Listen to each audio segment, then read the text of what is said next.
Today, we're tackling something I know you really want to nail. Speaking English more naturally, more confidently. We're doing a deep dive into essential daily English phrases, what they mean, how you actually use them, and how they unlock real-world conversations. Yeah, absolutely. And the mission here really is to show you why focusing on whole phrases, not just single words, is such a game changer. It's genuinely a shortcut to sounding more natural. You pick up context way easier, and honestly, you start sounding more like a native speaker almost without thinking about it. Yeah. These phrases, they kind of stick in your head, They make those everyday things, chatting with friends, ordering coffee, finding your way around a new place, just smoother. Right, it's like building up that muscle memory for talking. Exactly. It gives you that confidence to just speak. It's not just the dictionary definition, is it? It's the feeling, the intention behind the words put together. So think of this as your journey to unlocking that real confidence in everyday English. We're aiming for those practical insights that actually make a difference. Okay, let's unpack this. Let's kick things off with the absolute basics, the bedrock, really.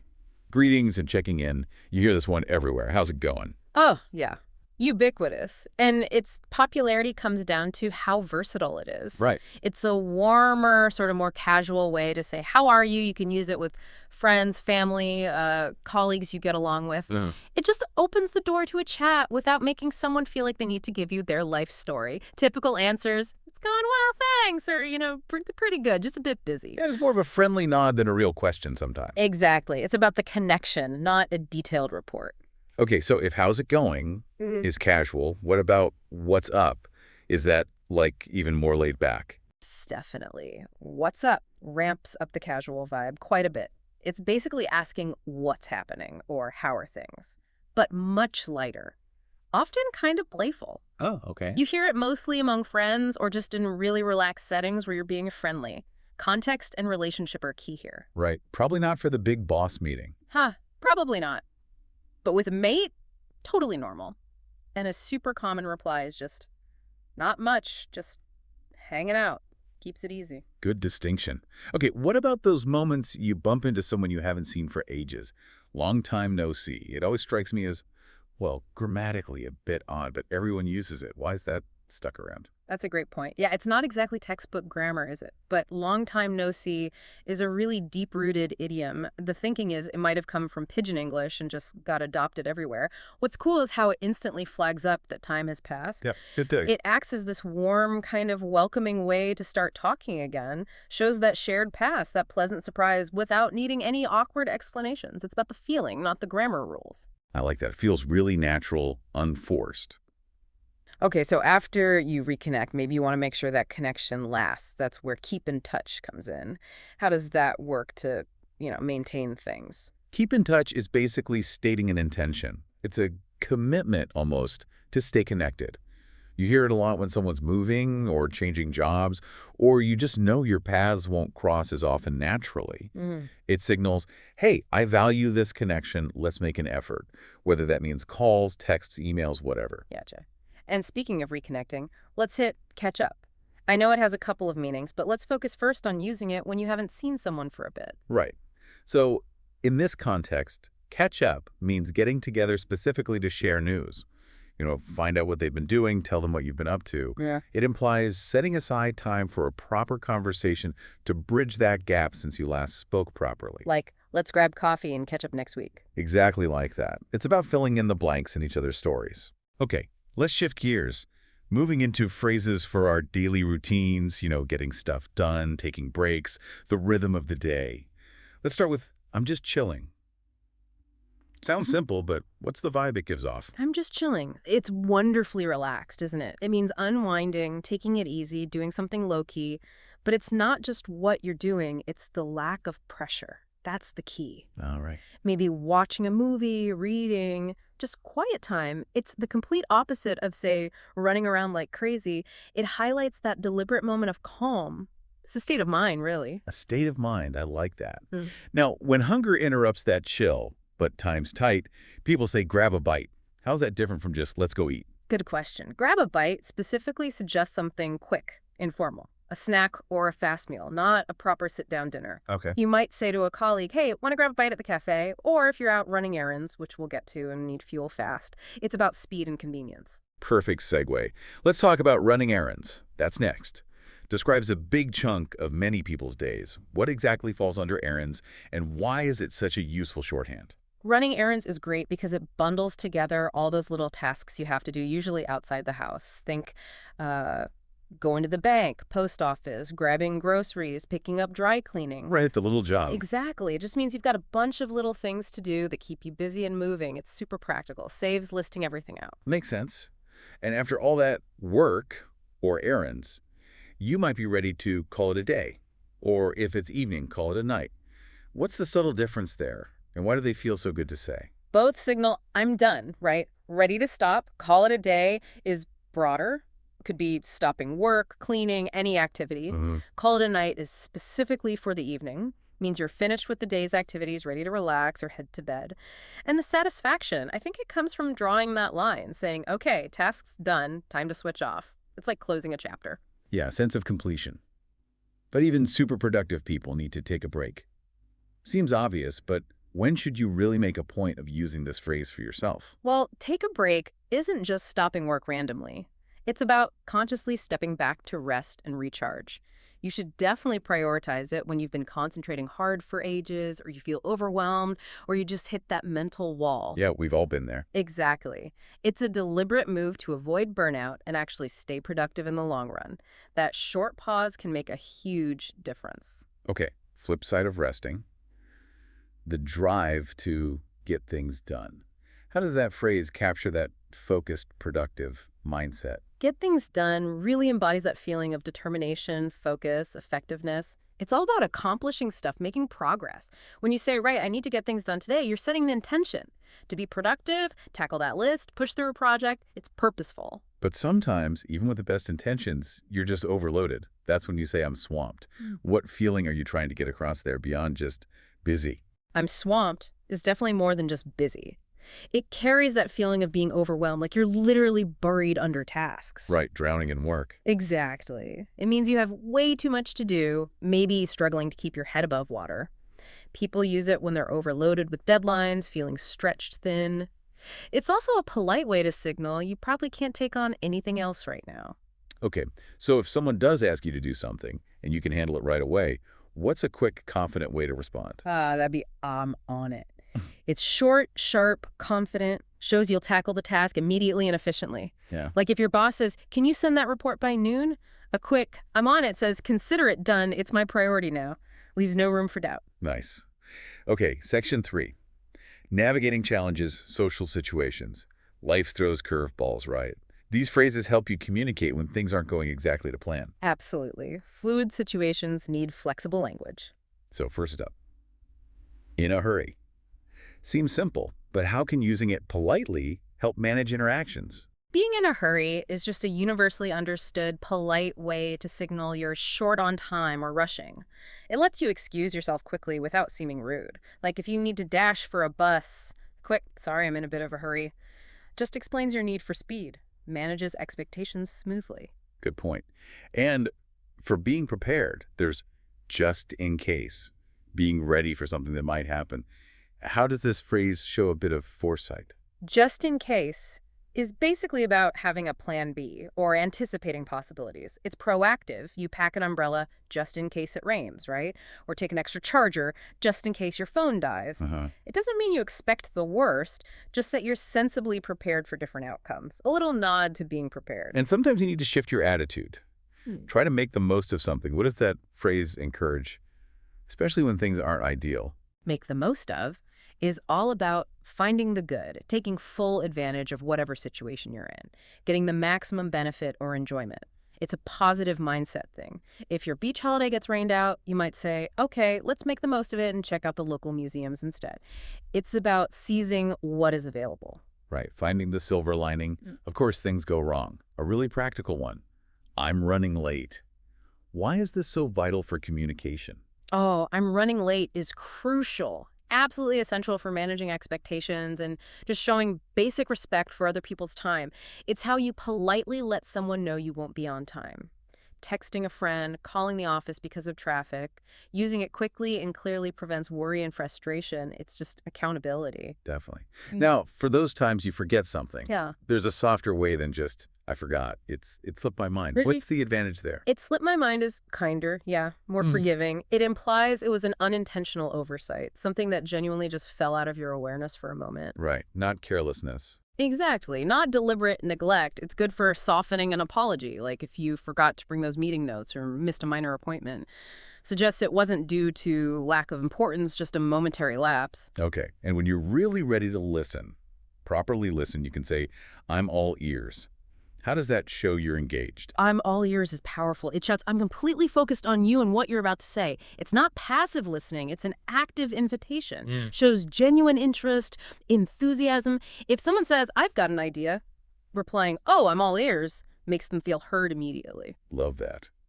But what if plans are still fuzzy? You need flexibility. That's when let's play by ear. What does that signal about your approach? Let's play it by ear signals flexibility, basically. It means you're not locking into a firm plan right now. You'll decide later based on how things are going. Perfect for when timings are uncertain or maybe the weather might change things, It's great for low-pressure planning, shows you're adaptable. Yeah, keeps things open. Sometimes, though, you just don't feel well.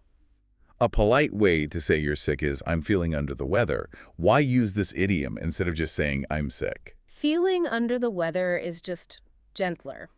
It's universally understood to mean you're unwell, but without needing specifics. It's really common for calling in sick to work or maybe canceling plans politely. It's often preferred because it's vague enough for most situations, lets you convey you're not well without oversharing medical details. Got it. Okay, for a bit of fun, teasing someone, I'm just pulling your leg. How crucial is tone here so it doesn't backfire? Tone is everything with pulling your leg. Absolutely critical. It's meant for lighthearted fun, but you need that playful delivery, a smile, a wink, the right intonation. If you tell someone a totally fake story, like they won the lottery, then say, nah, just pulling your leg. Yeah. It has to sound like a joke. Otherwise, it just sounds like you were lying or being mean. Right, needs the humor. And when you share someone else's struggle, you're in the same situation. I'm in the same boat. What does that convey emotionally? I'm in the same boat. That's all about empathy and solidarity. It says, I get it. I understand what you're going through because I'm right there with you. Creates that sense of shared experience, like two colleagues both snowed under with deadlines, saying, yeah, I'm in the same boat. Makes the other person feel less alone. It validates their feelings. Big connection builder. Okay, now, section 4. This is where it gets really interesting, I think. More idiomatic, expressive phrases.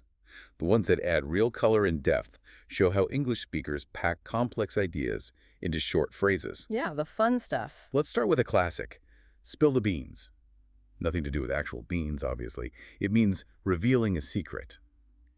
Where did that weird phrase come from? It's a strange one, isn't it? The theory goes back possibly to ancient Greece and voting. Voters apparently used beans white for yes, black for no, maybe dropped into jars. If someone knocked over the jar or spilled the beans before the official count. Ah, the secret's out. Exactly. The results were revealed prematurely, so it came to mean letting out secret information, like accidentally telling someone about a surprise party.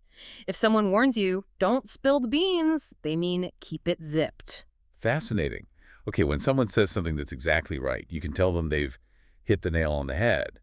Why is that image so effective for accuracy? Because it's such a clear, vivid image of precision, isn't it? Hitting a nail perfectly on its head, no misses, straight in. So the phrase is perfect for when an observation is just spot on. If you say, these essential phrases aren't always taught in textbooks, and someone replies, you hit the nail on the head, it's strong agreement, perfect accuracy. Makes sense. Now, if something sounds maybe too good to be true, you should take it with a grain of salt. Means don't believe it completely.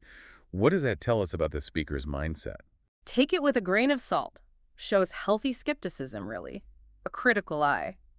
It means you hear what's being said, but you're choosing not to swallow it whole. You're being cautious. Applies to, like, miracle cures, or maybe an app promising fluency overnight, or your friend's story about catching a fish this big. Oh. It's about approaching claims with a dose of realism. Don't get swept away by hype. Crucial skill these days with so much information flying around. Absolutely. Now, something vital for teamwork. On the same page. Everyone agrees. Everyone understands the plan. What goes wrong when people aren't on the same page? Oh, chaos, miscommunication, wasted effort, frustration. It's almost guaranteed if you're not on the same page. Imagine planning a project.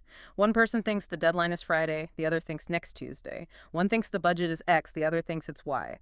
They are definitely not on the same page. Recipe for disaster. Totally. So using the phrase proactively, okay, let's just make sure we're all on the same page about this, forces everyone to align, ensures shared understanding of goals, roles, next steps, prevents those big, costly mix-ups. Okay, sometimes things just fail, right? And you have to start over. You're back to the drawing board. How does that idiom capture resilience? Back to the drawing board really speaks to resilience, yeah. It means an attempt failed, and you've got to go right back to the planning stage. Start from scratch. It's relatable. Your cake burns. Back to the drawing board with the recipe. Your brilliant invention collapses. Back to the drawing board with the design. It acknowledges the failure, but also implies the determination to try again, rethink it. Right, regroup and restart. Okay, shifting responsibility. When it's someone else's turn to act or decide, you say, the ball is in your court. What's the core message there about agency? The ball is in your court is a really clear signal. It means, okay, I've done my part. Now the responsibility, the next action, it rests with you. Yeah. It kind of empowers the other person, puts the onus on them. If you've researched flight options, you might tell your travel buddy, okay, options are sent. The ball's in your court to book. It's a handover of control. Got it. And for something super expensive, we use that vivid phrase, cost an arm and a leg. Why such a dramatic image for just price? It is dramatic, isn't it? But that hyperbole, that exaggeration, is why it sticks. Cost an arm and a leg makes you feel the extreme expense. Visualize a huge sacrifice. It applies to anything that feels prohibitively pricey: designer clothes, maybe that fancy gym membership you never used, the latest smartphone. It's just a colorful, memorable way to complain about a hefty price tag. Definitely memorable. Now, when you have to face something difficult, unpleasant, because there's no choice, you bite the bullet. Intense phrase. Where is it from, and what does it say about facing hardship? Yeah, bite the bullet is intense. The origin is thought to be from old-time surgery, especially on battlefields. Before proper anesthesia, soldiers were literally given a lead bullet to bite down on to cope with the excruciating pain. So, the phrase captures that idea perfectly. Facing something unavoidable and painful with stoicism, with grit, because you just have to get through it. Think going to the dentist for something you're dreading, or having that really awkward but necessary conversation. It's about enduring discomfort with fortitude. Okay, shifting tone slightly. Something is not my cup of tea. Polite way to say you don't like it. Why is this idiom, often seen as quite British, so useful globally for expressing dislike gently? It's not my cup of tea is brilliant because it's indirect and, well, gentle. It lets you state a lack of preference or enjoyment without criticizing the thing itself. It frames it as personal taste, not a universal judgment. You can say, yeah, heavy metal music, not really my cup of tea if you prefer classical, without saying metal is bad. It respects other people's tastes while clearly stating your own preference. Very useful diplomacy tool. Definitely. Okay, final one for this deep dive. When you need to put off worrying about a potential future problem, we'll deal with that later, you say, let's cross that bridge when we come to it. How does this help manage anxiety? Let's cross that bridge when we come to it. Is fantastic for anxiety management and staying focused on the present. It basically means, let's not worry about that potential problem now. We'll deal with it if and when it actually happens. Someone stressing about possible flight delays months in advance. Or worrying about rain for a picnic next week. You say, hey, let's cross that bridge when we come to it. Focus on packing first. It encourages tackling issues sequentially when they're actually relevant. Stops you borrowing trouble from the future. Great phrase for perspective. So as you can probably tell, really integrating these everyday phrases, it's not just about adding words to your vocabulary. It's about genuinely enriching how you communicate. They help you feel so much more confident in just daily chat. They really do bridge that gap between just understanding English and actually living it, making your interactions feel natural, smooth, authentically you. Yeah, absolutely. And that's why this kind of deep dive is, I think, such a powerful shortcut to practical real-world fluency. You're not just rote learning definitions. You're internalizing the rhythm, the nuances, the feel of natural conversation. So here's a thought to take away with you. Think about all the phrases we've talked about today. Which one feels most relevant to your life right now? And how might actually using it change your very next conversation? Go give it a try. Let these small shifts create those big aha moments in your English journey. And we're really embarking on this exciting journey into the rich, vibrant world of essential daily English phrases, their meaning and practical usage. Our mission, really, is for you. We want to extract the most important nuggets, the key takeaways that will help you not just understand English, but truly speak it more naturally. Grasp that subtle context and ultimately elevate your English so you sound almost effortlessly native. It's so interesting how often learners focus really intensely on individual words. But language, at its core, isn't just a collection of isolated terms, is it? Right, it's more complex. Exactly. The deeper insight here, I think, is that learning whole phrases, instead of just single words, it fundamentally shifts your ability. You speak with greater naturalness, you grasp that nuanced context better, and yeah, you really do start to sound more like a native speaker. That makes sense, like pattern recognition. Precisely. Think of phrases as these established patterns, almost like cognitive shortcuts that native speakers just use automatically without even thinking. They're the actual building blocks of real fluid conversations. And they tend to stick in your memory much more effectively than, say, disconnected words. Why is that, do you think, the context? Yeah, exactly. Because they carry inherent context and usage scenarios right within them. So it makes everyday interactions, having a casual chat with friends, just ordering coffee, navigating a new city significantly smoother, more authentic. Ah, okay, so it's moving beyond just knowing words. Definitely. It's a leap beyond mere vocabulary acquisition. It truly is about gaining cultural fluency, social fluency within the English language. That idea of linguistic patterns and cultural fluency, that's really powerful. It's almost like getting a secret blueprint for connection, isn't it? That's a great way to put it, a blueprint. So this deep dive is truly your shortcut to feeling more confident, more comfortable in everyday English. We're not just going to tell you what these phrases mean, that's the easy part. We're going to dissect how and when to weave them into your conversations for, like, maximum impact. Yeah, the practical application is key. Absolutely. So let's get right into it. Let's explore the social fabric of English, starting with how we connect and check in with each other.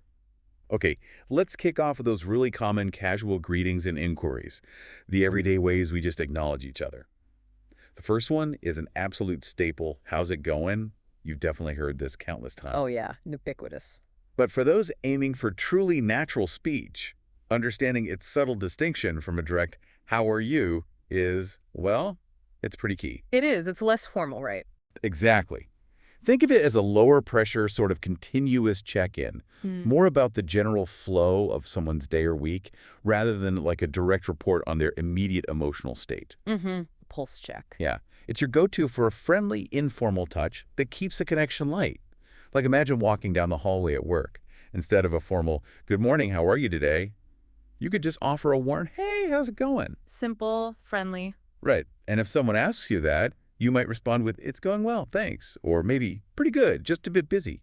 The beauty is its adaptability, how much you feel like sharing. And the crucial insight here, I think, is that how's it going implies that continuity you mentioned. It's almost asking about the process of their day, the flow.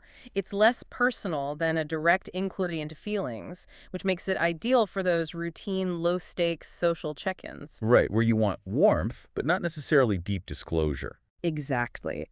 Genuine warmth is conveyed without demanding a deep personal update. So for you, the listener, mastering this phrase lets you initiate friendly, informal interactions effortlessly. It signals approachability, a comfortable ease in social settings. It's about setting up a gentle conversational rhythm right from the start. Okay, so if how's it going is casual, then what's up? Dials up the informality even more, doesn't it? Oh, absolutely. Even more casual. What makes it so distinct? Is it just about who you say it to, or does it also imply a different kind of expected response? Or maybe no response? Well, you'll typically use this with close friends or people you're really comfortable with. It's almost like a quick, informal signal between peers. So if you're walking into a cafe and spot a buddy, a quick, hey, what's up, is really all it takes. And the beauty of it, like you suggested, is the response can be just as brief, or even just a reciprocal, hey, what's up with you? Exactly. You might hear, not much, just hanging out, or sometimes just a nod and a smile. Yeah, it feels more like an acknowledgement than a real question sometimes. That's spot on. What's up? Really sits at the very casual end of the greeting spectrum. It's often less about actually asking for information and more about acknowledging someone's presence and signaling, hey, I see you, I'm open to interaction. A linguistic shortcut. Perfectly put. It's a shortcut that says, I see you, I'm here, I'm available for a chat if you are. And the genius is that it often doesn't even require a detailed answer. It allows for extremely light, efficient social engagement. By using this phrase, you instantly blend into informal social settings. You sound incredibly natural amongst peers. Okay, so you participate seamlessly in those little everyday exchanges that strengthen social bonds? Exactly. It's a sign of deep social comfort, really. All right, we've covered the quick hellos. But what about when you truly reconnect? That great feeling, bumping into an old friend or a colleague you haven't seen in ages. How do you bridge that time gap naturally, warmly? Yeah, that can feel awkward if you don't have the right phrase. Totally. Yeah. And that's precisely where long time no see just steps in perfectly. This phrase is absolutely ideal for those unexpected reunions. Yeah. Maybe it's an old friend you run into at the park or a coworker you haven't seen since they went on that long sabbatical. It's just a concise, heartfelt way to say, wow, it's really been a while. Imagine running into a friend from high school at a concert. Someone you haven't seen in, years. That phrase just rolls off the tongue, doesn't it? It does, and it carries that immediate sense of shared history. And their likely response, probably something like, I know, right? What have you been up to? It just sets the stage for a genuine catch-up. Yeah, this phrase carries an immediate warmth, a touch of almost affectionate surprise. Its genius lies in its ability to effortlessly bridge that gap of time and distance. It instantly rekindles rapport, reminds both people of a shared history without any awkwardness or forced formality. It really disarms the situation. Completely. So for you, the listener, it makes those unexpected reunions feel natural and genuinely pleasant. It fosters connection and shows you value the relationship and the shared past. It's a powerful and disarming way to restart a connection. Okay, so we've reconnected, maybe using long time no see. But how do we make sure those connections actually last, especially when distance or busy schedules get in the way? That's the next challenge, maintaining the link. Right. What's the subtle art of signaling you want to maintain that bond? That's where keep in touch becomes pretty indispensable. This is all about expressing a genuine desire to stay connected with someone, even if you know you won't be seeing them frequently. It's your way of saying, hey, I value this relationship and I want to maintain contact. It feels like a promise almost. Yeah, a gentle one. It's especially common when someone's moving away or changing jobs, or even just when you're parting ways after a really meaningful interaction, like, it's been great working with you, Sarah. Let's definitely keep in touch. Or after a lively party, loved catching up tonight. Let's keep in touch, okay? And this phrase signals a proactive social commitment. It expresses genuine value for the relationship and a desire for continued, albeit possibly infrequent, interaction. In our increasingly networked world, using keep in touch is more than just polite. It's actually quite a strategic social tool. How so?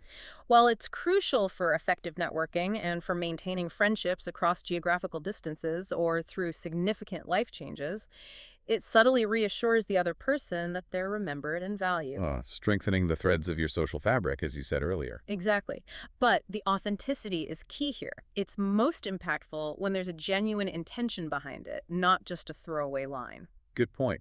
Now, you just mentioned catching up, and that leads us perfectly to a phrase that has a couple of fascinating meanings. The first one, in this context of reconnecting, is catch up, as in, reuniting. Right, the social meaning first. Yeah.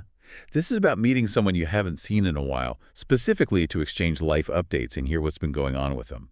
It's more than just a quick hello. It's really an invitation to share life's journey. It implies dedicating some real time. Exactly. You might say, we haven't seen each other in ages. We should really catch up soon. Or perhaps, let's grab coffee next week and properly catch up. It signals an active step towards nurturing that relationship. And this particular usage powerfully highlights the reciprocal nature of conversation and relationships. It's not just one person reporting, it's about a mutual exchange of life updates. Sharing stories. Exactly, reinforcing social bonds through shared narratives and experiences. By suggesting a catch-up, you're actively demonstrating genuine interest in the other person's life since you last met. It empowers you to proactively nurture relationships and stay informed about your friends' lives. It deepens the connection by investing time in that mutual understanding. Okay, shifting gears slightly.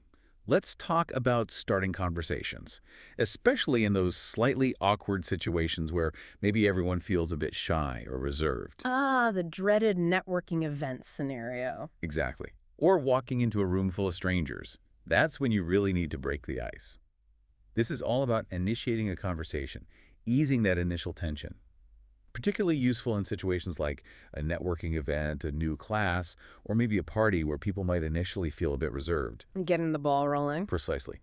At a big conference, for example, you might break the ice by asking someone about the keynote speaker's presentation, or perhaps a simple question about the city you're in.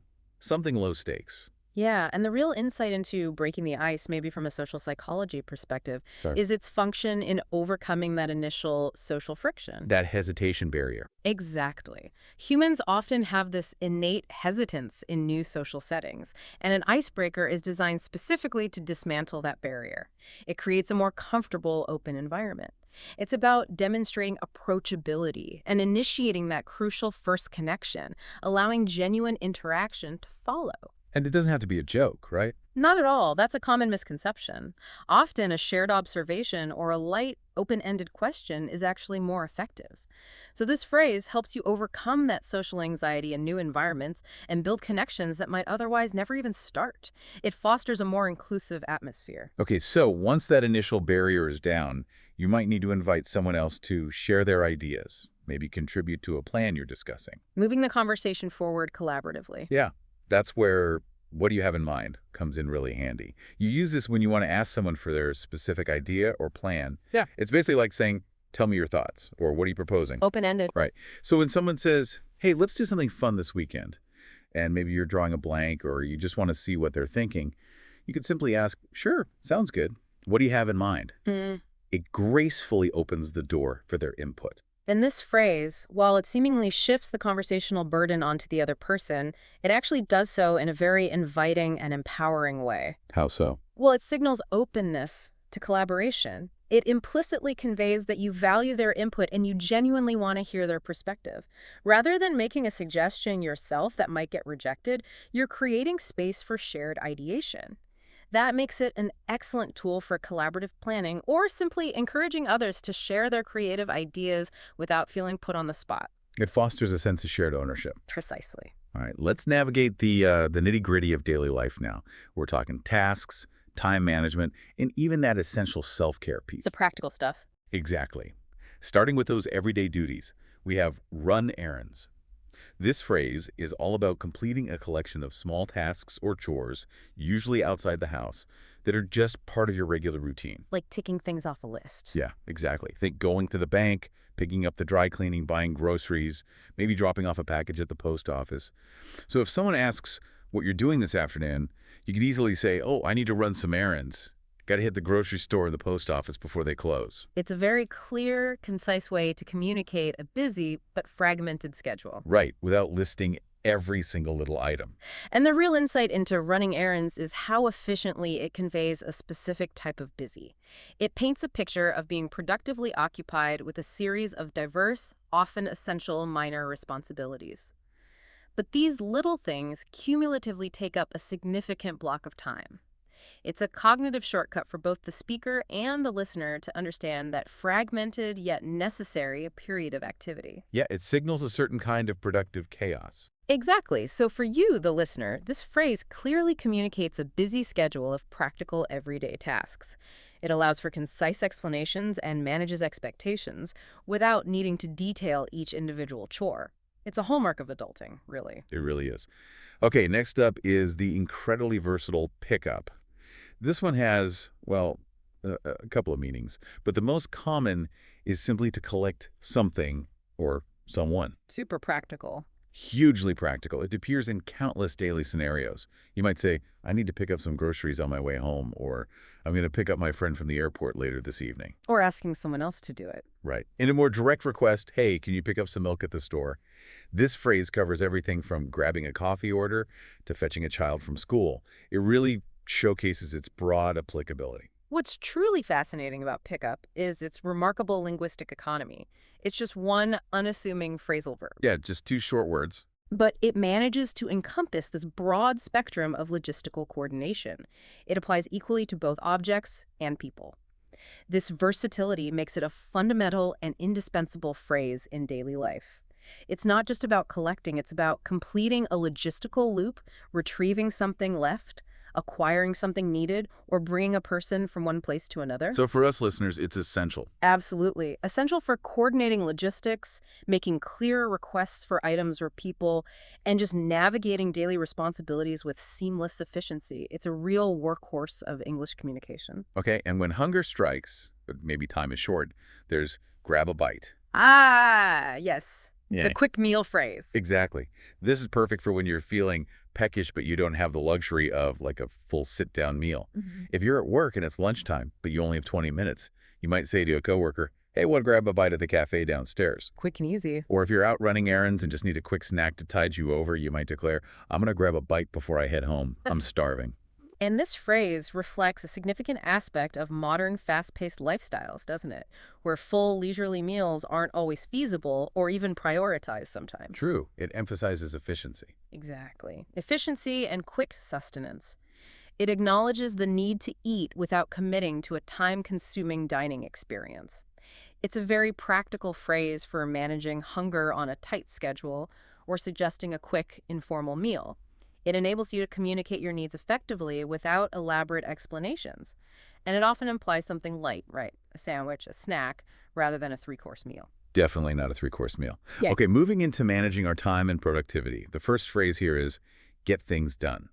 The productivity mantra. Yeah, it's a great way to say you're focused, you're determined, and you're committed to being productive and actually accomplishing your tasks. It conveys a strong sense of purpose. You might declare, okay, I'm going to stay late at the office tonight to finally get things done and clear my plate. Tackling the to-do list. Or if you've maybe been procrastinating a bit, right, I've got a ton of errands and work to catch up on this weekend. I really need to get things done. And this phrase is such a powerful statement of intent and commitment. It conveys that strong sense of purpose and a real dedication to productivity. It implies a clear prioritization of tasks to achieve specific goals, rather than just being passively busy or, spinning your wheels. Right. It's about action and completion. Exactly. So for you, it's useful for expressing a productive mindset, signaling your commitment to accomplishing tasks, and it often implies you're taking ownership of your workload. It's about moving from intention to action with a clear focus on completion. Okay, now when you're actually against the clock or simply running on a tight schedule, you're in a hurry. The polite rush. Yeah, exactly. This is for when you're rushing or you just don't have much time. It's a polite and widely understood way to communicate your time constraints without sounding rude or dismissive. If you're late for work and maybe someone stops you for impromptu chat in the lobby, you might politely say, oh, I'm so sorry, but I'm really in a hurry right now. It manages expectations quickly. Right. Or if you're sprinting to catch a train, you could quickly explain, excuse me, I'm in a hurry. Got to catch my bus before it leaves. The social grace embedded in this phrase is actually quite significant. It allows you to explain your limited availability without being abrupt or impolite. It effectively manages expectations in a social interaction.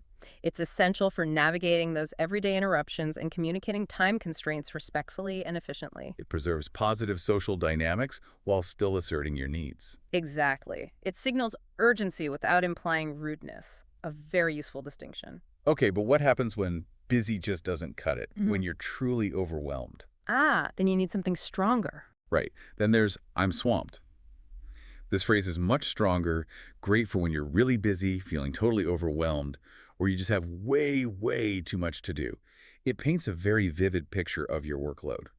So if you're already overloaded with work and someone asks you if you can possibly take on an extra task, you might have to say, oh, I really wish I could help, but honestly, I'm completely swamped right now. Setting boundaries. Yeah, I've got 3 deadlines due today and I'm barely keeping my head above water. And the imagery of being swamped, like that boat taking on too much water and struggling to stay afloat, is incredibly powerful. It communicates a feeling of being completely overwhelmed by the workload. It's definitely more intense than just busy. Much more intense and visceral. It signifies a state where you are genuinely struggling to cope with the sheer volume of tasks. It's a strong, clear way to express being overloaded, and it typically elicits understanding and empathy because people immediately grasp the intensity of your situation. Right, they get the picture. And when your life feels like a constant motion blur, moving from one thing to the very next without stopping. The hamster wheel feeling. Totally. Then you're on the go. This means being busy and constantly moving, often without much time for rest or settled activities. It's a great way to describe a particularly fast-paced lifestyle or period. You might lament, oh man, I've been on the go all week, just back-to-back meetings, client calls, running errands, you name it. Nonstop. Or, it's been crazy, I've been on the go nonstop since dawn, barely had time to eat a proper meal. And this phrase connects directly to those modern demands of multitasking and mobility, doesn't it? It implies a dynamic, active schedule that leaves very little room for stationary activities or extended rest. Yeah, always moving. When you say you're on the go, you're not just busy, you're actively moving between tasks and locations, often needing to adapt really quickly. It effectively describes a busy and active period in your life, allowing others to quickly grasp the demanding nature of your current commitments and maybe why you seem a bit preoccupied. Okay, shifting focus now. When it's time to transition from, say, pleasantries or preliminary discussions to the actual work at hand in a meeting or project. Getting down to brass tacks. Exactly. We say, let's get down to business. This is perfect for when it's time to focus and get serious. Essentially, let's start working, or let's concentrate on the task before us. After chatting for maybe 5 or 10 minutes at the beginning of a meeting, a team leader might say, okay, everyone, we've had a good catch-up. Now let's get down to business and discuss the project timeline. Clear signal. Very clear. It signals a definite shift in focus. And this phrase acts as a really crisp, professional, and unambiguous transition. It signals that shift from informal discussion to concentrated effort and task orientation. It indicates that a period of focused work is about to begin. It's excellent for initiating productive work sessions or meetings, setting a serious tone, and indicating a shared commitment to efficiency and objective achievement. It helps organize the group's energy. Precisely. Towards a common goal. And then conversely, when it's time to call it quits for a task, a discussion, or a meeting, there's let's wrap it up. Bringing things to a close. Yeah. This is for when it's time to finish something, to bring it to a decisive close. In a meeting, the chair might say, all right, everyone, we've covered a lot of ground today. Let's wrap it up here, and we'll continue our discussion next week. Sets the expectation. Or, if you're collaborating on a project late into the evening, you might suggest, whew, it's getting late and we're both pretty tired.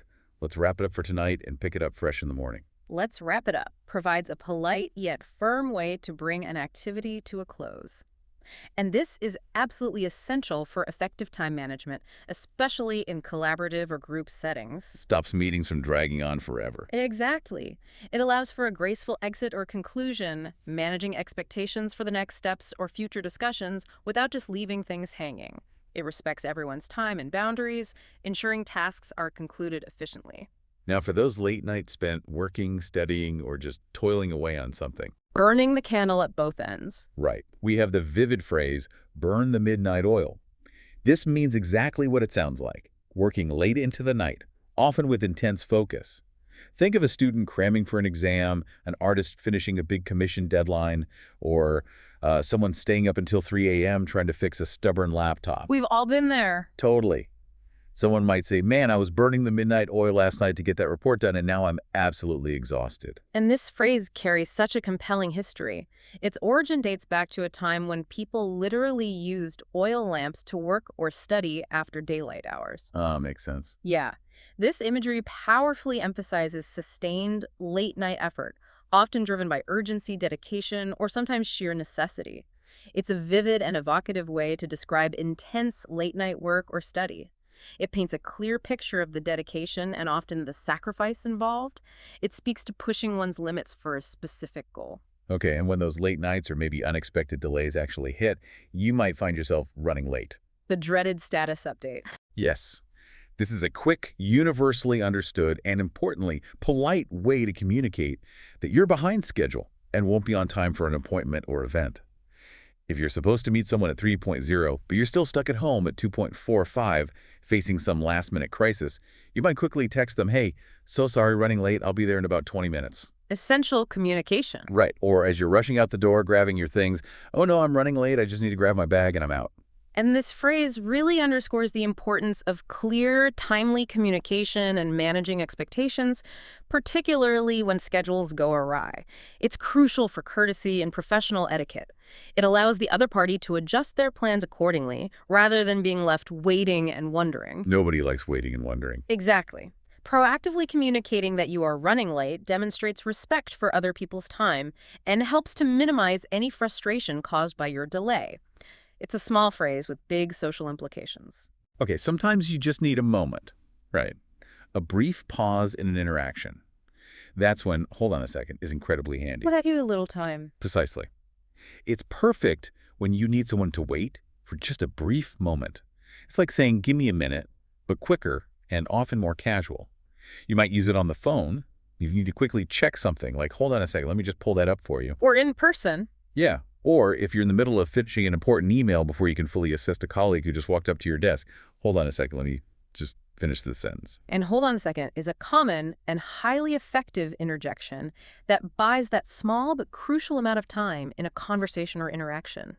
It prevents interruption, allows you to complete a current task, gather your thoughts, or quickly retrieve information before shifting your full attention. Without being rude. Exactly. It's a graceful and commonly accepted way to manage interruptions and ask for that brief pause without causing offense or appearing dismissive.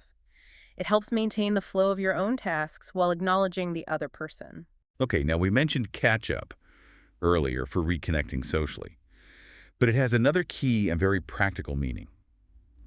Catch up, as in getting back on track with tasks or information. Right, the productivity meaning. Yeah. This is about making up for lost time or because you've fallen behind on something. Actively working to bring yourself up to date. If you've been sick and missed a lot of work, you might come back and say, wow, I really need to catch up on my emails after being out for a few days. The dreaded inbox mountain. Exactly. Or if you've been too busy to follow your favorite TV series, you could say, okay, I've got 3 episodes to watch. I need to catch up on the latest episodes this weekend. And this meaning highlights the deliberate effort required to close a gap, whether it's in work, information, or even entertainment. It's about bringing one's current state up to par. A conscious effort. Right. It speaks to a sense of responsibility and the proactive measure of addressing a backlog. So for you, the listener, it's useful for describing that process of regaining lost ground or staying current in various aspects of your life, from professional duties to personal interests. It implies a conscious action to realign. Okay, let's shift gears now to something everyone desperately needs more of. Rest and relaxation. Ah, yes, good stuff. Kicking off this segment is the delightful phrase, I'm just chillin'. This means you're relaxing, taking it easy, or simply enjoying some downtime. It's the absolute opposite of running around like crazy. Low-key vibes. Totally. So if someone asks what you're doing on a lazy Sunday afternoon, you could say, oh, not much, I'm just chilling at home, implying you're watching a movie, reading a book, or just enjoying some quiet, unstructured time. And the real insight into I'm just chilling is how perfectly it captures the essence of intentional low-effort downtime in modern life. It indicates a clear lack of pressing commitments and a conscious focus on personal comfort and mental decompression. Just be. Exactly. So for you, this phrase expresses a relaxed state clearly and informally. It allows you to easily communicate your need for or enjoyment of quiet, unstructured moments without needing to elaborate. It signals availability for casual interaction, perhaps, but definitely not for anything demanding or urgent. Got it. But even when you're on the go or working hard, you still need to consciously take a break. Crucial. Absolutely crucial. This simply means to pause what you're doing, step away from your tasks, and just rest for a bit. It's so important for both physical and mental well-being. After studying for hours for an exam, you might finally exclaim, okay, my brain is fried. I seriously need to take a break. Reset button. Or if you're at work and feeling really overwhelmed or fatigued, you could tell a coworker, you know what? I'm going to take a quick break to clear my head before I tackle this next report. And this phrase highlights the absolute necessity of stepping away from continuous work for that mental and physical rejuvenation. It's an act of self-care that, maybe paradoxically, is crucial for sustained productivity and overall well-being. You come back stronger. Exactly. By taking a break, you're not just resting, you're allowing your mind to decompress, process information, and hopefully return to tasks with renewed focus. It encourages self-care and effective time management during demanding periods. It reminds us all of the importance of balance and preventing burnout. So important. Now, when you've had enough for the day, professionally speaking, or maybe just task-wise, you call it a day. Drawing the line. Yeah. This is perfect for when you're ready to stop working, studying, or finish any major activity for the entire day. It marks a definitive conclusion. If you've been working on a complex project for hours and you're feeling tired but maybe satisfied, you might say, okay, I think I'm going to call it a day. I've accomplished what I set out to do. Doesn't have to be just for work, right? No, exactly. Yeah. If you've been cleaning your house all afternoon and you're just exhausted, you could equally say, right, that's it. I'm calling it a day on the house chores. And this phrase marks that definitive end to productive activity, whether it's driven by exhaustion, task completion, or simply a conscious decision to transition to personal time. Crucially, it sets a psychological boundary for work-life balance. It gives you explicit permission to disengage from work mode. Which is healthy. Very healthy. It's a clear and widely understood signal for ending work or major tasks for the day, communicating both your decision and your current state of completion or fatigue. Okay, similarly, but specifically for the evening, maybe after social activities, there's call it a night. The evening equivalent. Right. This is for when you're ready to stop for the evening, usually meaning you're heading towards going to bed, or at least relaxing for the night. If you're out with friends and it's getting late, you might say, all right, everyone, this has been fun, but I'm getting pretty tired. Think I'm going to call it a night. Signaling departure. Or if you're working late into the evening and finally decide to stop, you could say, okay, I'm exhausted. Let's call it a night and get some much-needed sleep. And this phrase subtly distinguishes between ending the general work or activity period of the day and specifically concluding the social or active evening period in preparation for rest. Ah, okay. Nice distinction. Yeah. It's useful for wrapping up evening activities and politely signaling your intention to head home or to bed, managing social expectations gracefully without being abrupt. It implies that transition from active engagement to more of a winding down phase. Gotcha. And speaking of going to bed, a really fun, casual, and slightly folksy way to say let's go to sleep is let's hit the hay. Love that one. It's charming. It is. If you're utterly exhausted after a particularly long day, you might say to your partner or roommate, all right, I'm absolutely beat, let's hit the hay. Or simply, man, it's been an incredibly long day, my bed is calling my name, let's hit the hay. And this phrase carries that charmingly rustic and informal feel, which, as you probably know, is rooted in its historical origin. Oh yeah, what's the story? It comes from the old practice of literally putting hay in a barn or loft for people or animals to sleep on. Ah, okay. Makes perfect sense. Yeah. So this vivid, almost archaic imagery lends a quaint touch to the simple act of going to bed. It makes it an informal, widely understood, and quite endearing way to express readiness for sleep. It's a delightful idiom that adds character to your daily language. It really does. Okay, finally for relaxation, we have hang out. The ultimate casual social phrase. Pretty much. This is all about spending time casually with someone with absolutely no big formal plans, just relaxing and enjoying each other's company. If you're texting a friend, you might just say, hey, want to hang out this weekend? This suggests doing something totally low-key like watching a movie, grabbing coffee, or maybe just chatting at home. Unstructured time together. Exactly. It implies a relaxed, unstructured camaraderie. And this phrase emphasizes that low-key, unstructured, and often spontaneous nature of social interaction. It fosters relaxed camaraderie rather than formal engagements. It prioritizes companionship and ease over planned activities. So for you, it's a super versatile phrase, great for suggesting informal social gatherings and just spending quality, relaxed time with friends. It reinforces the value of simple, unpressured companionship. Absolutely. It highlights the importance of those casual social bonds in our lives. Moving on, let's talk about expressing ourselves, our emotions, our opinions, and how we talk about decisions. Getting into the personal stuff. Yeah. And sometimes those emotions include just pure exhaustion or not feeling well. First, for when you're utterly drained, like beyond just tired. Utterly depleted. Right. We have I'm beat. This one's fantastic for when you're really tired, absolutely exhausted, almost physically defeated by fatigue. After a particularly long day at work, or maybe running endless errands, or after a grueling workout, you might just slump onto the couch and gasp, ugh, I am completely beat. I need a nap. Or maybe just silence, like you said earlier. Exactly. Silence for about a week. And the word beat in this context is incredibly visceral and strong. It implies being completely worn out, almost as if you've been physically worked over or, defeated by exhaustion. It's a very common and highly relatable expression that conveys an intense, almost profound level of fatigue, much stronger than simply saying, "I'm tired." People get it immediately. They do. So for you, it's a concise and powerful way to communicate extreme tiredness, and native speakers will immediately understand the depth of your exhaustion and likely empathize. Okay, now when you're not quite feeling yourself, but maybe you don't want to go into elaborate detail about your symptoms. The polite sick note. Exactly. You could politely say, I'm feeling under the weather.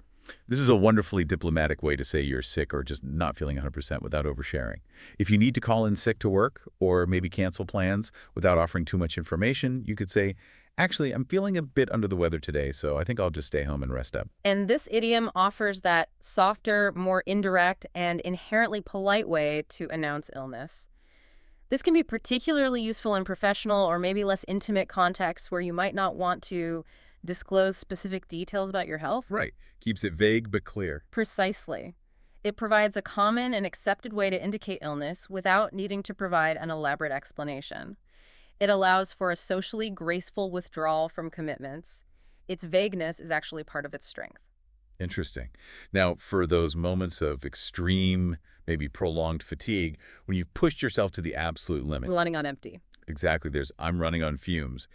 This vivid metaphor means you're utterly exhausted, like a car with almost no gas left in the tank, just barely able to keep going. Yeah. If you stayed up all night studying for a big exam, you might declare the next day, wow, I only got maybe 2 hours of sleep. Today, I am definitely running on fumes. Been there. Or after a grueling trip involving multiple flights and time zone changes, oh man, I've been traveling for 12 hours straight. I am totally running on fumes right now. And the analogy to a car running on the last drops of fuel is incredibly powerful, isn't it? It instantly conveys extreme fatigue and that feeling of having absolutely no energy left. You can almost feel it. Right. It's a strong, evocative phrase for describing extreme, sustained exhaustion. It makes it clear to anyone listening that you are at the very limit of your endurance, perhaps needing to conserve whatever remaining energy you have. It communicates a deep and persistent weariness.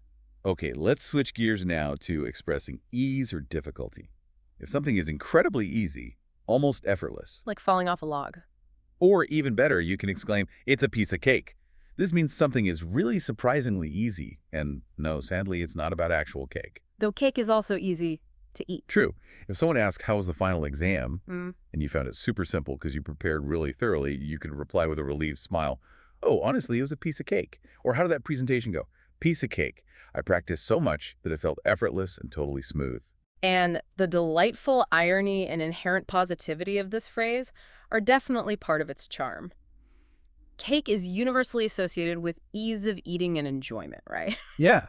Yeah. So it makes it a perfect, lighthearted metaphor for something that is straightforward or easy to accomplish.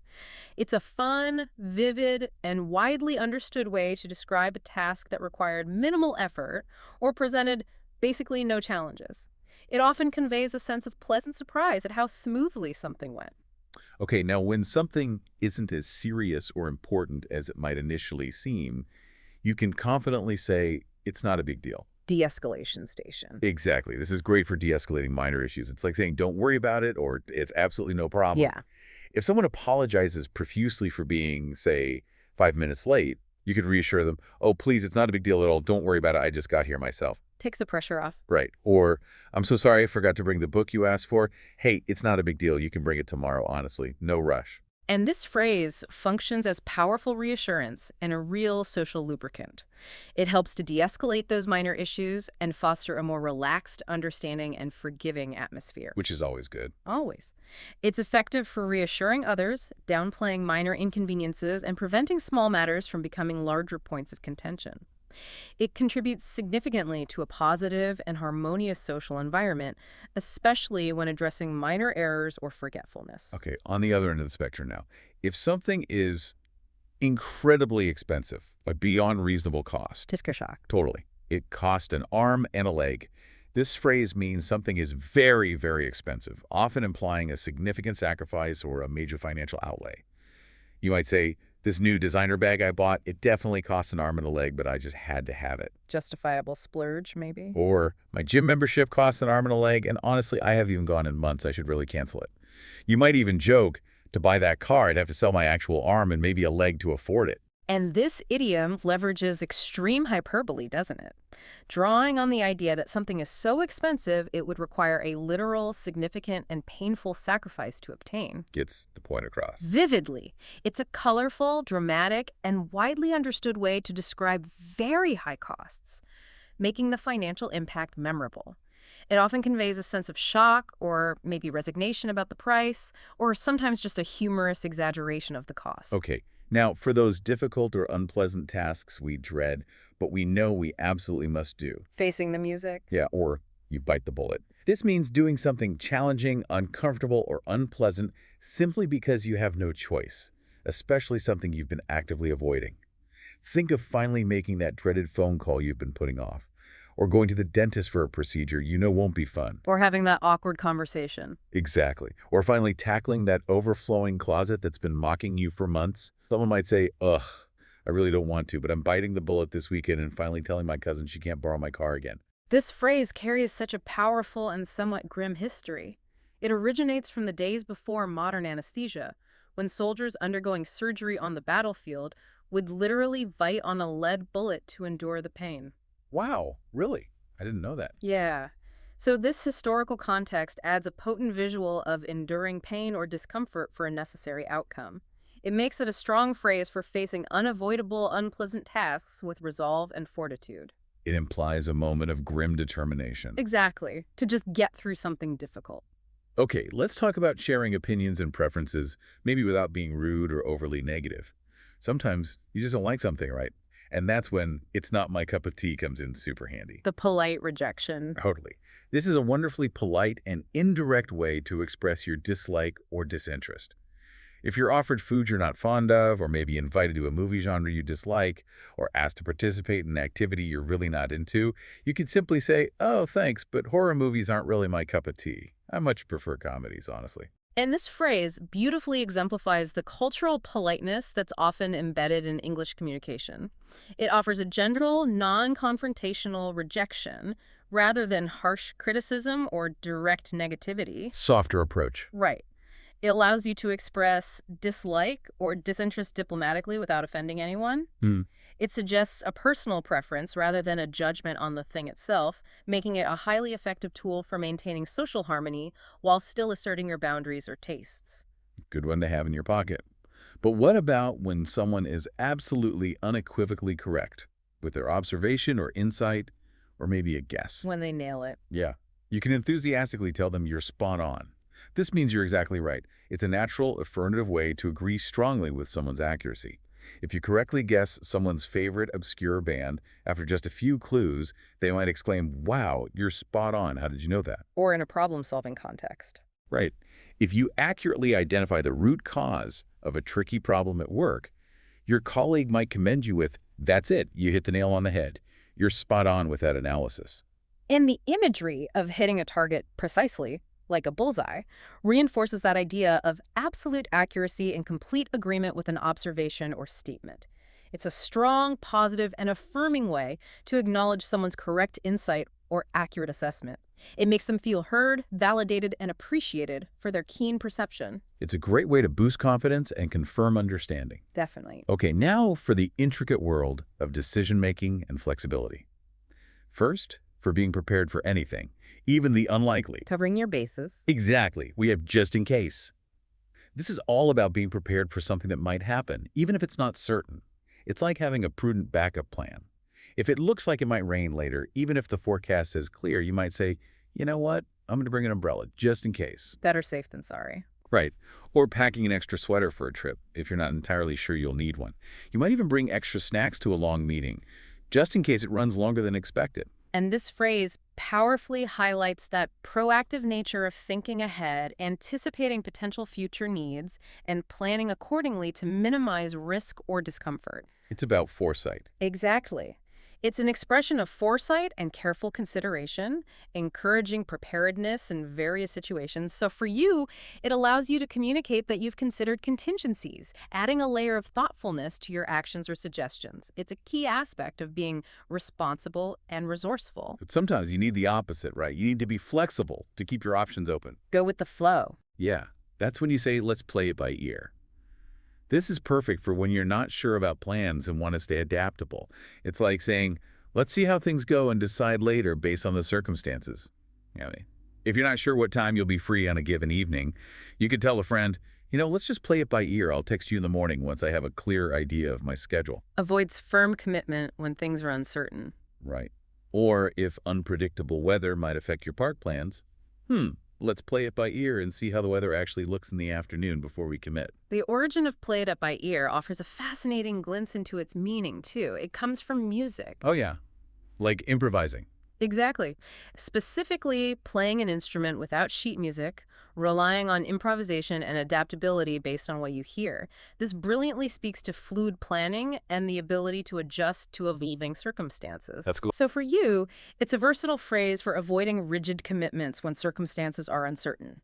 It fosters a sense of relaxed flexibility and openness to change. It's about being responsive rather than prescriptive. Okay.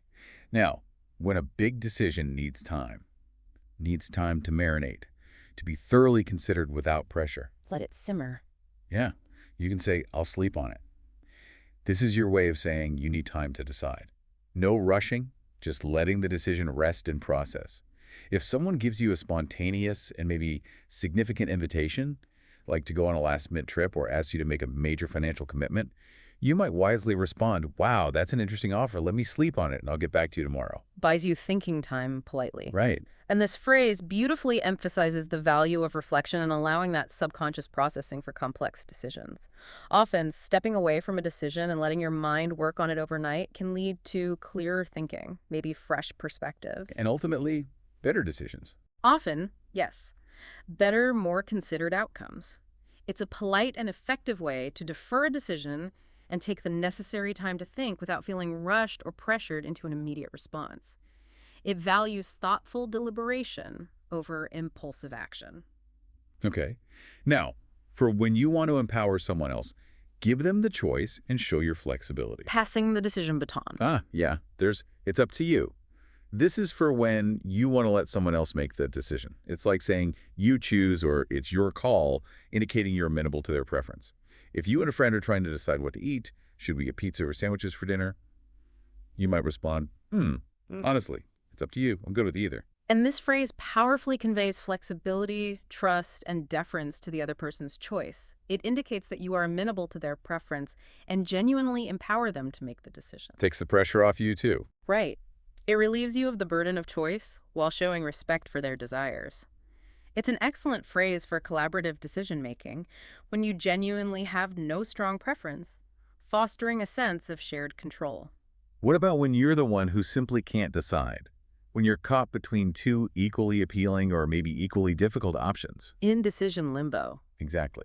Then you're on the fence. This means you're genuinely unsure about a decision, unable to commit, or maybe choosing to remain neutral for now. You might be on the fence about choosing between pizza or burgers for dinner because, honestly, both sound amazing right now. Or maybe between going hiking or staying home for the weekend. Happens all the time. It can also apply in more formal contexts, right? Like a boss sitting on the fence about which candidate to hire for a new project. Absolutely. And the vivid image of literally sitting on a fence, unable or unwilling to commit to either side, clearly illustrates that state of indecision or neutrality. It's a common, relatable, and clear way to express this state, making your uncertainty immediately understandable to others. It often implies you need more information, more time, or simply cannot find a compelling reason to choose one option over the other just yet. Okay. Now, for those obviously easy decisions, the ones that require absolutely zero thought. The slam dunks? Yeah. It's a no-brainer. This means something is so straightforward, so clearly the right choice, that you don't even need to think hard about it. Choosing cake over broccoli, perhaps, or coffee over tea first thing in the morning might be a no-brainer for many. Definitely coffee for me. Me too. Coffee. Always coffee is a no-brainer for me every single morning. And this phrase highlights decisions that are almost instinctual, really, due to a clear preference, obvious benefits, or just overwhelming evidence. They require minimal cognitive effort. The answer is just obvious. Exactly. It communicates not just ease of decision, but often the sheer obviousness of the best path forward. It's a strong phrase for describing clear-cut or easy decisions, leaving no room for doubt or further deliberation. Okay. Now, when it's someone else's turn to take action, to make the next move or decision in a process. Passing the responsibility. Right. You can tell them the ball is in your court. And no, this isn't usually about actual tennis. It means the responsibility or the opportunity to act now rests with them. Your boss might say, okay, I've given you all the necessary data and resources for the project. Now the ball's in your court to finalize the proposal. Clear handover. Or after you've booked the flights for a group trip, you might tell your friend, okay, I've booked the tickets. The ball's in your court now to plan the rest of the itinerary. And this phrase brilliantly leverages that tennis analogy, doesn't it? Once a player hits the ball over the net, it's up to their opponent to return it. This clearly indicates a transfer of responsibility and the expectation of action from the other party.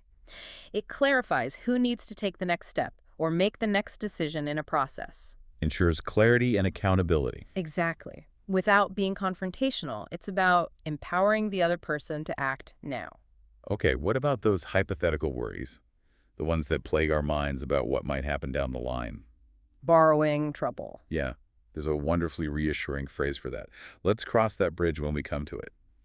Use this to say, essentially, we'll deal with that potential problem if and when it actually happens. There's no need to stress about it right now. Someone asks, but what if it rains during our outdoor picnic on Saturday and the forecast is still good? You could say, you know what? Let's cross that bridge when we come to it. The forecast looks good anyway, so let's just plan for sunshine for now. Puts the worry on hold. Right. Or what if our flight gets delayed and we miss our connecting flight? Hey, let's cross that bridge when we come to it. For now, let's just focus on packing and enjoying the anticipation. And this phrase encourages a really pragmatic, present-focused approach to problem solving. It advocates deferring worries about future potential issues until they are actually imminent. It serves as an effective stress reduction strategy. It helps you manage anxiety about hypothetical future problems, promoting a more calm and focused approach on the current situation. It's a reminder that not all problems need solving immediately. Especially if they haven't even arisen yet. Exactly. And when plans are genuinely still uncertain, undecided, or not finalized yet, Floating in uncertainty. you literally say, it's up in the air. This describes a state of unresolved ambiguity where nothing is set in stone just yet. If a colleague asks, so will the team meeting still happen on Friday afternoon? You might reply, honestly, it's still up in the air. The final agenda hasn't been confirmed by the manager. Manages expectations again. Or if your travel plans are in flux due to, say, weather, our flight might be delayed. Everything's kind of up in the air right now until we hear more. And the imagery of something literally floating in the air powerfully conveys that lack of firm grounding or decision.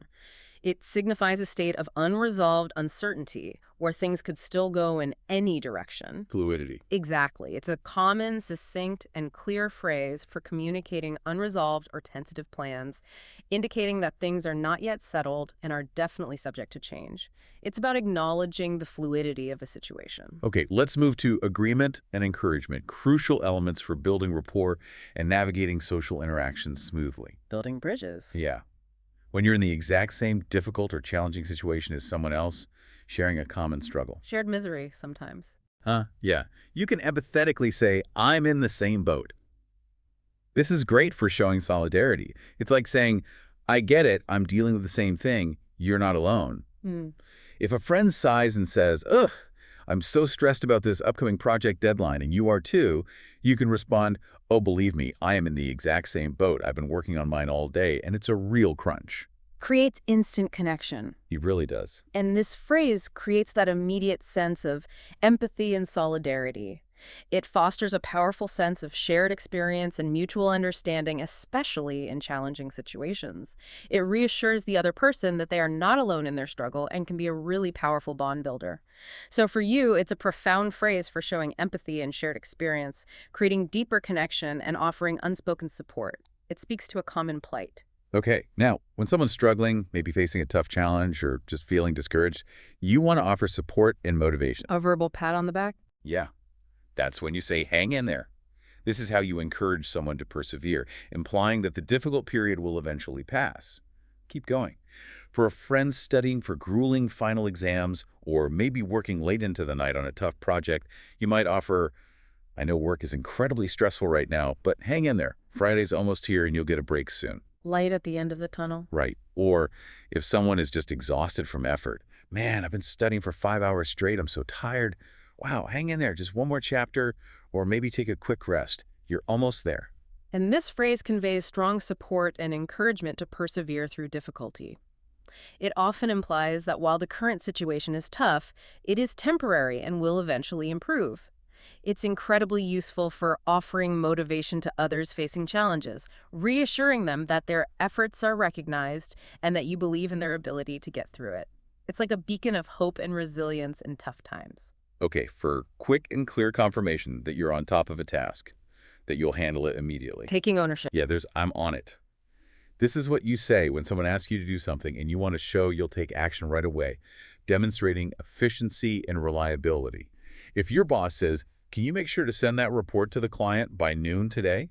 you can confidently reply, "Consider it done. I'm on it." Reassuring. Or, "Hey, could you pick up some milk on your way home tonight?" "Yep, I'm on it. Need anything else while I'm out?"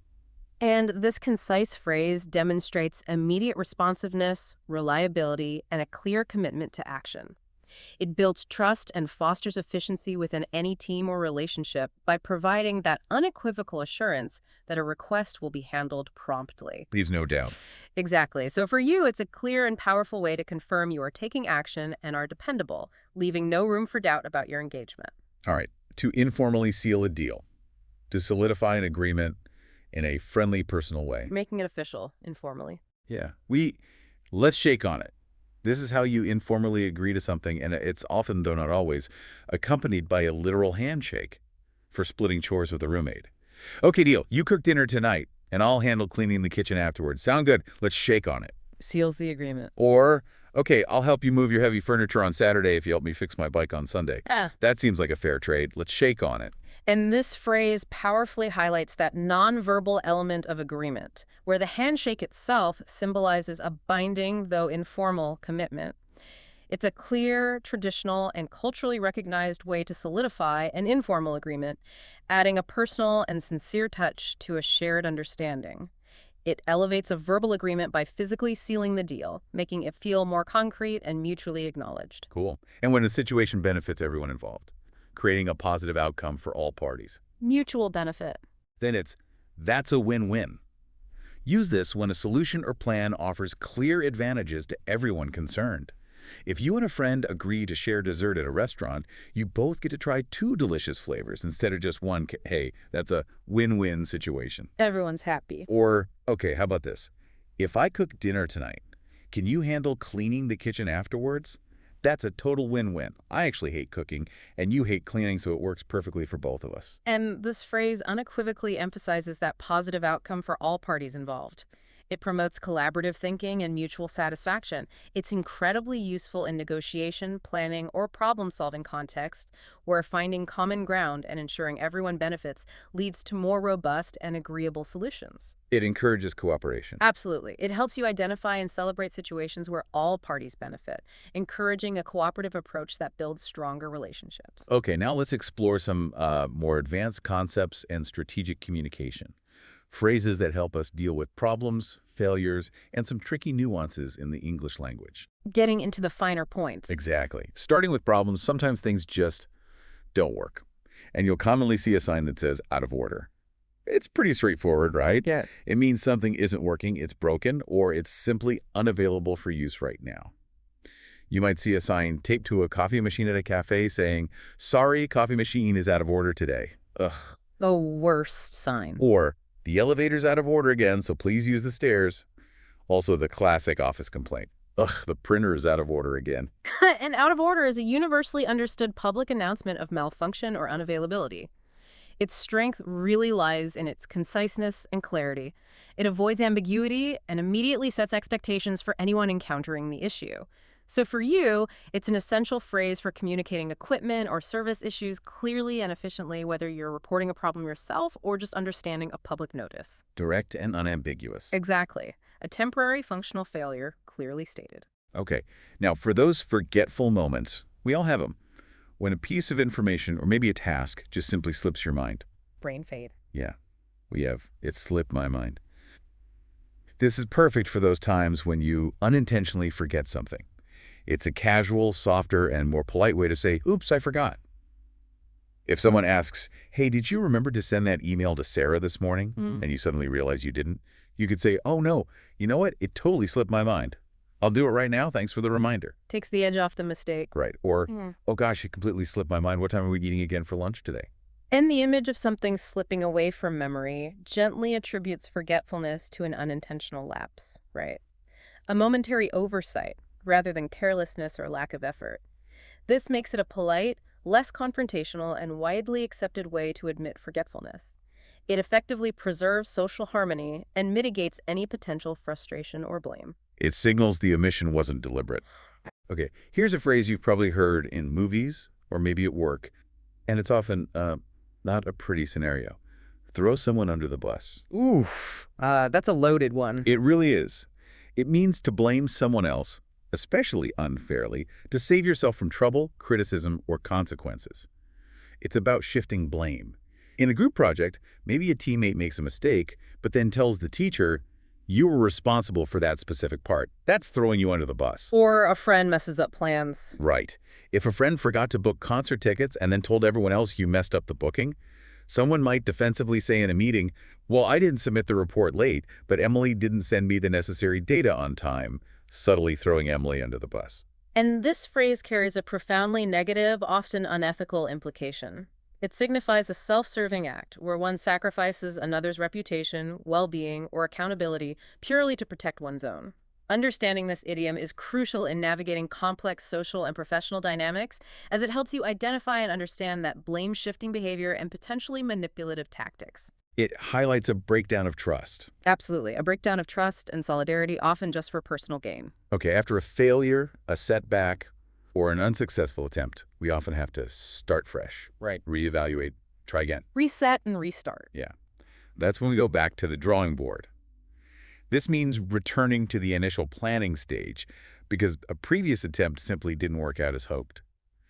If your carefully baked cake completely burns in the oven, you might sigh and say, well, that's a disaster. Back to the drawing board for a new recipe, I guess. Or a DIY fail. Totally. Right? When you tried to fix your bike yourself and it literally lost a wheel mid-ride, okay, clearly that wasn't the right approach. Back to the drawing board for a proper fix. Or a lighthearted example. How's your Learn Spanish in a Week plan going? Hola. That's about it. Definitely back to the drawing board for that one. And this phrase powerfully conveys resilience, doesn't it? And the necessity of reevaluation and fresh starts after those setbacks. It implies a learning process from failure, rather than just admitting defeat. It acknowledges that sometimes a complete rethink or redesign is absolutely required. So it's constructive in a way. It can be. For you, it's a common and constructive phrase for recognizing the need to restart or rethink a strategy after an unsuccessful attempt, signaling a determination to find a better solution eventually. Okay. Now, when you've simply had enough, when a series of small annoyances finally culminates in a complete loss of patience. The breaking point. Exactly. You've reached that's the last straw. This phrase is for when something seemingly small finally pushes you over the edge after a buildup of frustration. Imagine your internet crashing again right after you've already had a truly terrible day at work.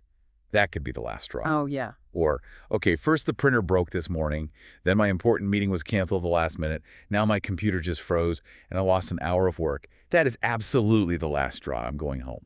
Or someone cutting in line. Oh, definitely. Waiting in line forever and someone rudely cuts right in front of you could very well be the last straw for your patience that day. And this phrase has that vivid origin, too, from the idiom, the straw that broke the camel's back. Ah, right. I've heard that. Yeah. It illustrates that cumulative effect where one seemingly small addition to a burden finally causes a breaking point. It powerfully expresses the culmination of frustration and the definitive loss of patience. It signals that a limit has been reached and that further tolerance is basically impossible. It communicates a strong emotional boundary has been crossed. Okay, let's move to strategic thinking and nuance in communication. First up, spill the beans. Not about legumes. No. This has absolutely nothing to do with actual beans. It means revealing a secret or disclosing confidential information, often accidentally or maybe prematurely. Your friend accidentally tells you about a surprise party that was being planned for you. They spilled the beans. Ruined the surprise. Or your coworker whispers that the boss is quitting, and you, maybe in shock, shout, "What? Seriously?" And now everyone nearby knows because your coworker spilled the beans, and maybe you helped. Oops. So someone says, hey, don't spill the beans about this. They clearly mean keep it a secret. And this phrase, playfully, yet sometimes seriously, discusses the nature of secrets and the act of revealing them, often with those unintended consequences.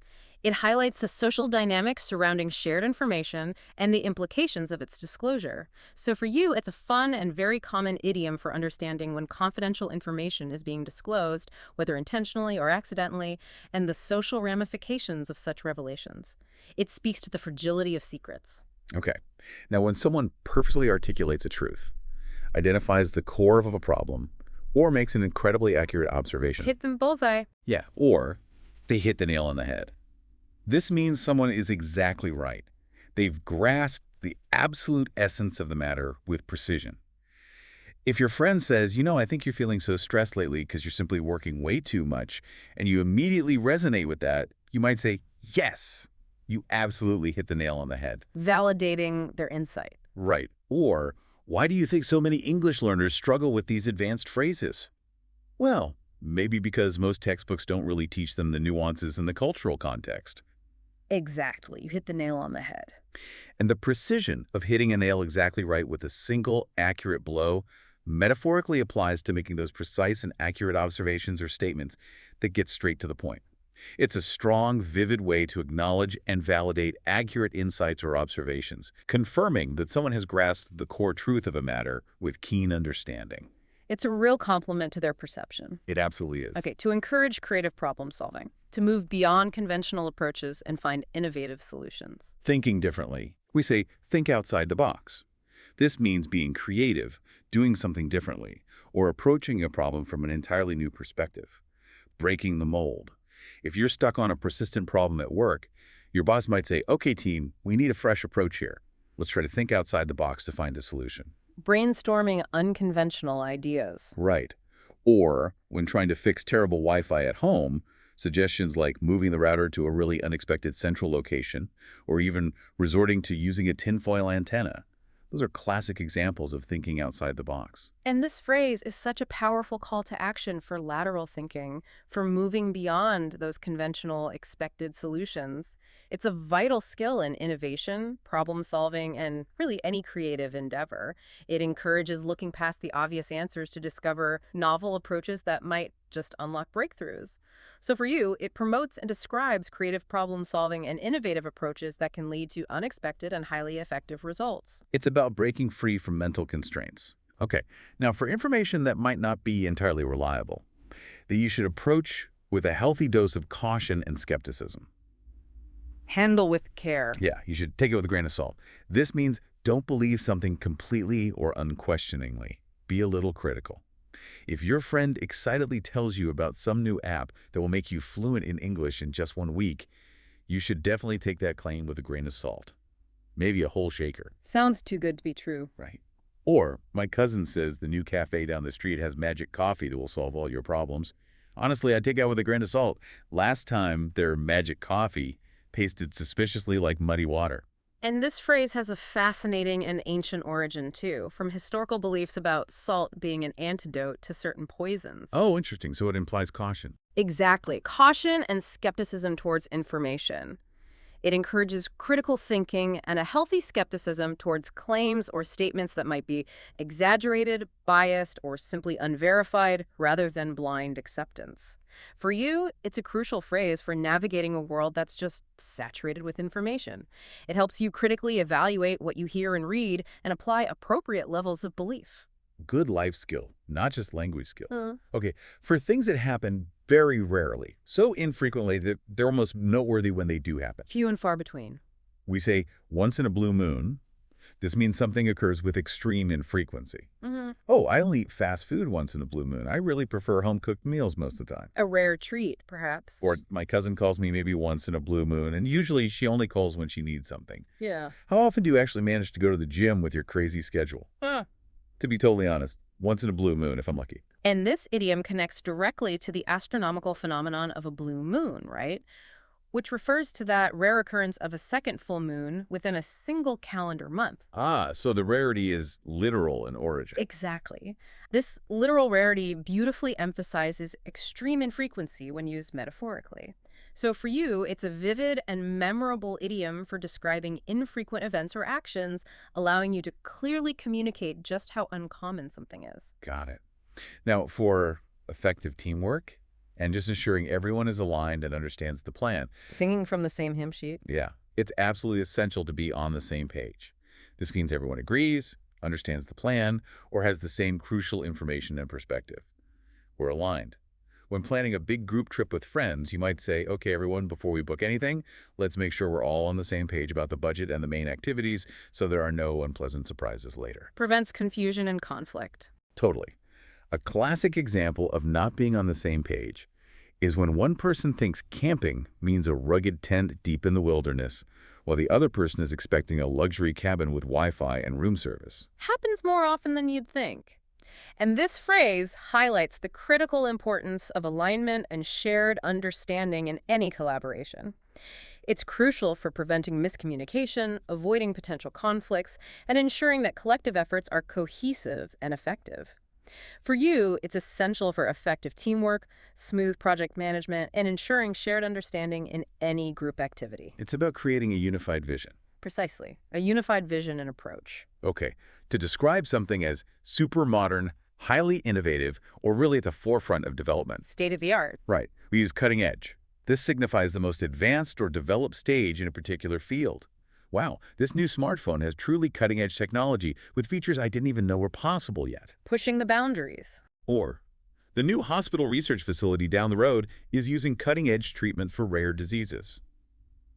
It's not just tech, though, is it? No, not at all. A baking oven with 20 sophisticated settings, or maybe sneakers with special gel cushioning designed for peak athletic performance. Those could also be described as cutting edge. Correct. And this phrase powerfully evokes the imagery of the leading edge of innovation. It signifies the most advanced, pioneering, or developed stage in a particular field, whether it's technology, medicine, art, or even fashion. For you, it's a strong and impactful descriptive for advanced technology, groundbreaking ideas, or state-of-the-art methods. It communicates a sense of being at the absolute forefront of progress and novelty. Okay. Now, to describe exceptional effort, going above and beyond what is normally expected, Exceeding expectations. you go the extra mile. This means putting in more effort, dedication, or care than is strictly required or anticipated by others. Staying late to help a friend move apartments, even after you've had a long workday yourself, is definitely going the extra mile. A true act of friendship. Or, at work, adding thoughtful bonus details and analysis to a project report that the client absolutely loved, that's going the extra mile and really making a lasting positive impression. And this phrase emphasizes exceeding expectations and willingly going beyond the call of duty. This often leads to positive recognition, better outcomes, and stronger relationships, both personally and professionally. It speaks to a level of dedication and commitment that truly stands out. So for you, it's a valuable phrase for highlighting dedication and exceptional effort, useful for describing your own commitment or acknowledging the outstanding contributions of others. It embodies a proactive and generous spirit. Well said. Now, the opposite of going the extra mile is to cut corners. Oh yeah, the shortcut that backfires. Exactly. This phrase carries a distinctly negative connotation.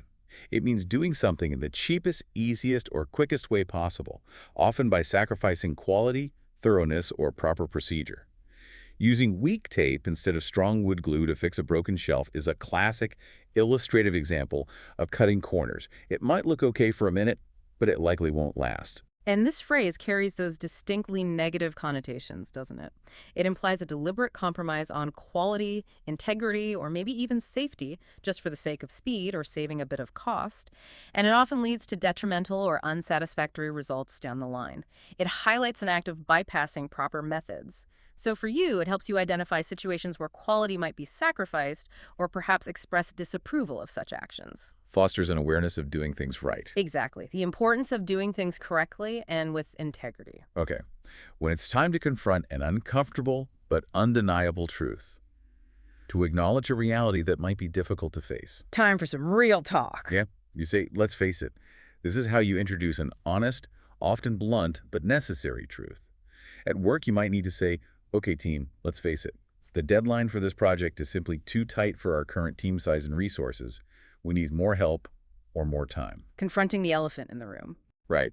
Or, on a more personal note, perhaps after trying and failing multiple times, Let's face it, I'm never going to wake up at 5 a.m. every day to jog. That's just not who I am. And this phrase signals that call for realism, doesn't it? And a direct confrontation of an inconvenient truth. It often prepares the ground for necessary problem solving, acceptance of reality, or maybe a difficult conversation that needs to happen.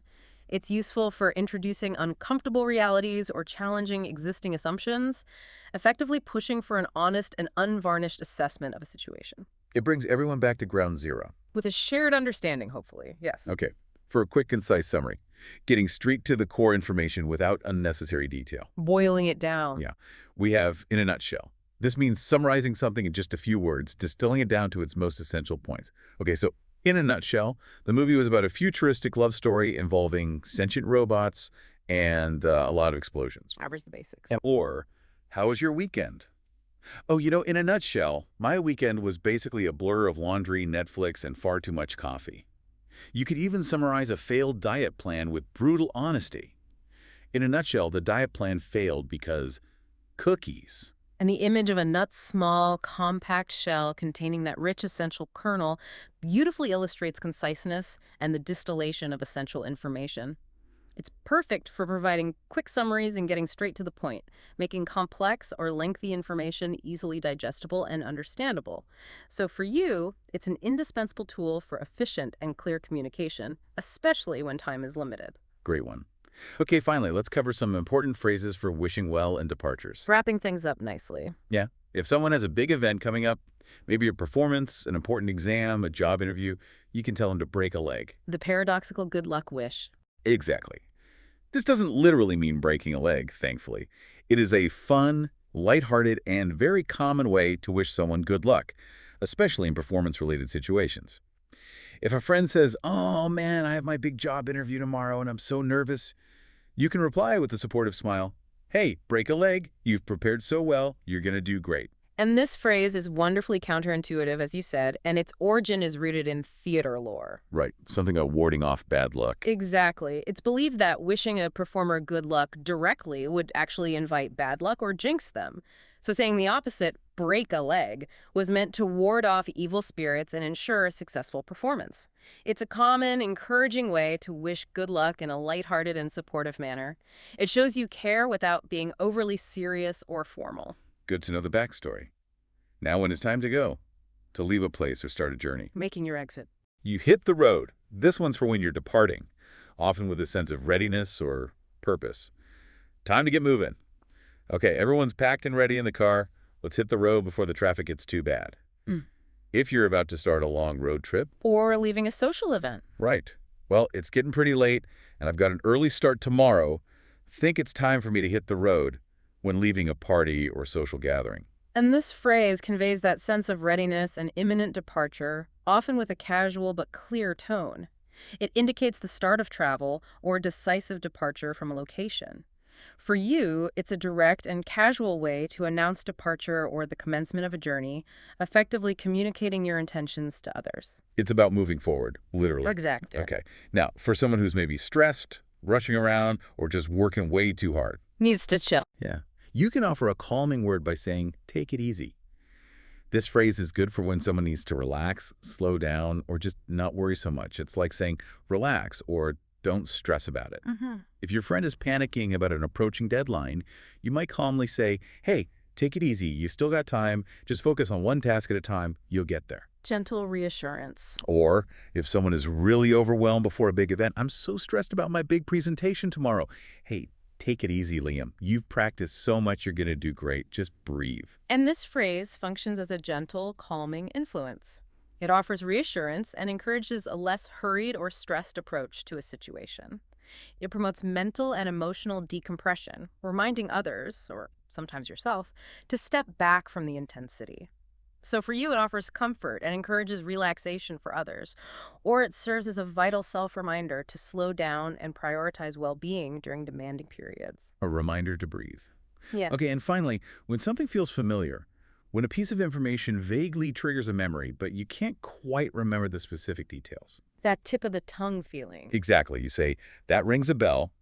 Use this when something sounds familiar, like a movie title, a person's name, or a concept, but you can't quite recall the specifics or the context. Have we met before? Your face really rings a bell, but I just can't place where. Happens all the time. Or, have you ever heard of the word serendipity? Hmm, that rings a bell. Doesn't it mean something like making happy accidents or finding something good without looking for it? And this phrase precisely explores that cognitive process of partial recognition, where a piece of information triggers a memory without complete or full recall. It's about that sensation of almost knowing, a recognition without full retrieval. So for you, it helps you articulate partial memory or familiarity without committing to full recall. Makes your communication more precise about your memory state. Exactly. It's a common and nuanced way to express that very specific feeling of it's on the tip of my tongue. Wow, what an extensive journey. We've truly deep dived into a vast landscape of essential daily English phrases today. We covered a lot of ground. We really did. From connecting with a simple, how's it going, to navigating challenges with, back to the drawing board, and celebrating successes with, you're spot on. Hmm. Each one of these is not just a collection of words, it's really a powerful tool, isn't it? A social shortcut for a clearer, more natural, and more culturally fluent communication. Tools for connection. By actively integrating these phrases into your daily vocabulary, you're not just learning English words, you're adopting the rhythm, the nuance, and the very spirit of native English speakers. It empowers you to feel truly confident and comfortable in every conversation, making your interactions richer and definitely more authentic. And as we've seen, language isn't just about those individual words, is it? It's profoundly about the patterns and expressions that carry culture, emotion, and those subtle social signals. So maybe consider how mastering these seemingly small phrases doesn't just improve your linguistic ability, but it actually deepens your understanding of human connection and communication itself. It allows you to participate more fully in the English-speaking world. Which of these phrases will you start practicing today to make your daily conversations more vibrant, more authentic, and truly your own?